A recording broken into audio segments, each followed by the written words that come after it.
አጫጭር የዝውውር መረጃዎች ከተወዳጁ ጣቢያ ብስራት ኤፍኤም 101.1 የዩቲዩብ ገጽ የምናደርሳችሁ ይሆናል። ትላንትና የተሰሙ ዛሬም የወጡ የተለያዩ ስፖርታዊ የዝውውር መረጃዎችን ወደ እናንተ እናደርሳለን። በቅድሚያም ዩሊያን አልቫሬዝ እንመልከት። አርሰናል የሰሜን ለንደኑ ክለብ የአትሌቲኮ ማድሪዱን የፊት መስመር አጥቂ ጁሊያን አልቫሬዝን ለማስፈረም ልዩ ፍላጎት ማሳየቱ እየተነገረ ነው የሚገኘው።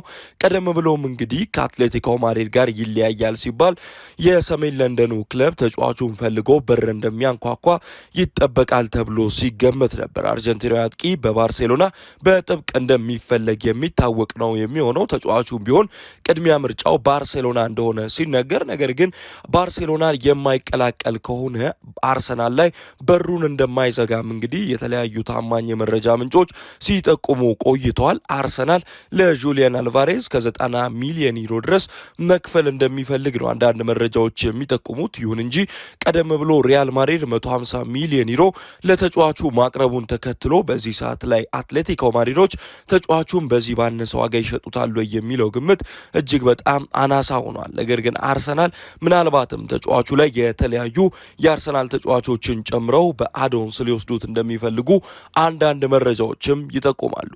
ማንቸስተር ዩናይትዶች ትናንትና ሳይጠበቁ በ41 ሚሊዮን ፓውንድ የውል ማፍረሻ ዩሪ ቴሌማንስን ከአስቶን ቪላ ለማስፈረም ከስምምነት ደርሰዋል።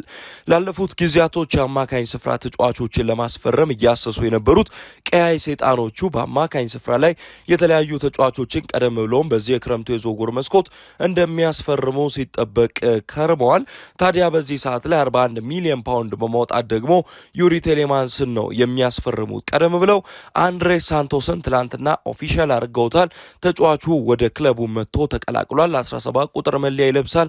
አይዶሌ ደግሞ ካርሎስ ኤንሪኬ ካዚሚሮ ነው ሲል አስተያየት ሰጥቷል። በዛሬው ዕለት ዩሪ ቴሌማንስ ወደ ካሪንግተን በመምጣት የሕክምና ምርመራውን እንደሚያጠናቅቅ ይጠበቃል። አሁንም ቢሆን ግን ማንቸስተር ዩናይትዶች ሌሎች የአማካኝ ስፍራ ተጫዋቾችን እየተመለከቱ እንደሚገኙ ነው መረጃዎች የሚያሳዩት። ማኖ ኮኔን ምናልባትም ከሮማ ለማምጣት ይሞክራሉ ተብሎም ይገመታል። ሌሎች ትልልቅ ተጫዋቾችንም ምናልባት ሊያመጡ ይችላሉ ሲል ፋብሪዚዮ ሮማኖ እንደውም ሰርፕራይዝ አለ ሲልም አስተያየቱን ሰጥቷል። ምናልባትም ማንቸስተር ዩናይትዶች አሁንም በዝውውር መስኮቱ ያላጠናቀቁትን የቤት ስራ በአማካኝ ስፍራ ላይ ለመወጣት እንደሚሳተፉ እየተጠበቀ ነው የሚገኘው። ዩሪ ቴሌማንስም በዛሬው ዕለት የሕክምና ምርመራውን ጨርሶ ምናልባትም በዛሬ አመሻሽ ላይ በይፋ ማንቸስተር ዩናይትድን የሚቀላቀል ይሆናል። ቀደም ብሎ የሕክምና ምርመራውን ሳያጠናቅቅ በፊት የግል ጥቅማ ጥቅሞቹን እንዲሁም ደግሞ የተለያዩ ጉዳዮችን ከማንቸስተር ዩናይትዶች ጋር ከስምምነት ደርሶ ነበረ። ወደ ማንቸስተር ዩናይትድ መቀላቀልም እጅግ በጣም ፈልጎ እንደነበረ መረጃዎች ያሳያሉ። በትላንትናው ዕለት አስቶን ቪላዎች ሌላኛውን ኮከባቸውንም ሊያጡት ተገደዋል። 10 ሚሊዮን ዩሮ በሚደርስ የውል ማፍረሻ ፓሪስ ሰን ዠርሜኖች የቀድሞ ተጫዋቻቸው የነበረውን ሉካ ዲኝን ማስፈረማቸውን እንግዲህ ለማስፈረም መስማማታቸውን ትላንትና ፋብሪዚዮ ሮማኖ ይዞት የወጣው መረጃ አመላክቷል። ሉካ ዲኜ እንደሚታወቀው ከዚህ ቀደም ለፓሪስ ሰን ዠርሜን ተጫውቶ ማሳለፉ ይታወሳል፣ በዛው በፈረንሳይ በነበረበት ወቅት። አሁን ላይ ግን እንግዲህ ሉዊስ ኤንሪኬ ተጫዋቹን የፈለገው ለኑኖ ሜንዴሽ ተጠባባቂነት እንደሆነ ነው መረጃዎች የሚያሳዩት። እንደሚታወቀው በጣም ድንቅ ጊዜን አሳልፏል ከአስቶን ቪላ ጋር ላለፉት ዓመታት። አሁን ላይ ደግሞ በብሔራዊ ቡድን ግዳጅ ለዲዲዬ ደሻው ቡድን እጅግ በጣም ድንቅ ብቃታቸውን እያሳዩ ከሚገኙ ተጫዋቾች መካከል አንዱ ሉካ ዲኜ ነው። እንደሚታወቀው ከዚህ ቀደም በባርሴሎና ቤት ተጫውቶ ማሳለፍ ችሏል። በኤቨርተን ቤት በእንግሊዝ ፕሪሚየር ሊግ ከተጫወተባቸው ክለቦች ውስጥ አንዱ ነው። አሁን ላይ አስቶን ቪላዎችም ሁለት ተጫዋቻቸውን ማጣታቸውን ተከትሎ በዝውውር ገበያው ይሳተፋሉ ተብሎ ይጠበቃል። ፓሪስ ሰን ዠርሜኖችም ቢሆን በዚህኛው የክረምት የዝውውር መስኮት ካሳለፉት የአምና የዝውውር መስኮት የበለጠ ተሳታፊ ሆነው የተለያዩ ተጫዋቾችን እንደሚያስፈርሙ ነው የሚጠበቀው።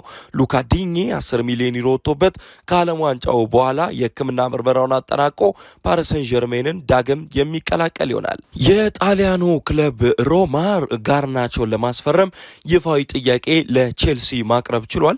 የቀረበው የስምምነት ይፋዊ ጥያቄ 5 ሚሊዮን ዩሮ ለውሰት ክፍያ ነው እንግዲህ እየተባለ ይገኛል። ከዛም በኋላ ደግሞ 35 ሚሊዮን ዩሮ በሚጠጋ የግዢ አማራጭ ያለው እንግዲህ የዝውውር ሂሳብ ተጫዋቹን በሚቀጥለው ዓመት የግላቸው ለማድረግ ሮማዎች ጥያቄ አቅርበዋል ማለት ነው።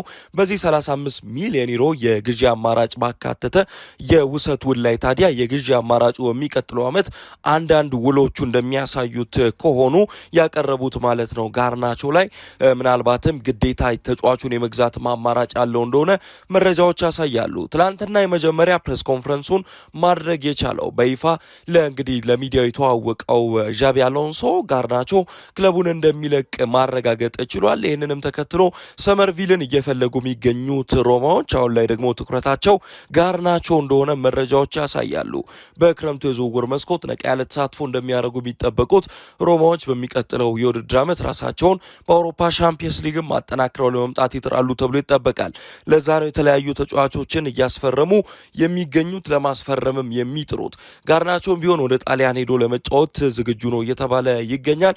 ሮማ ደግሞ የተሻለ የዝውውር ጥያቄ ነው ያመጣው። ምክንያቱም 5 ሚሊዮን ዩሮ የውሰት ውል ትልቅ የሆነ የውሰት ውል ስምምነት ነው። ከዚህ ቀደም ኒኮላስ ጃክሰን እንዲህ አይነት የውሰት ውል አድርጎ በባየር ሙኒክ ቤት ሄዶ እንደተጫወተ ይታወሳል። ቀጣዩ ደግሞ አሌሃንድሮ ጋርናቾ ነው የሚሉ በርካታ መረጃዎች እየወጡ ይገኛሉ።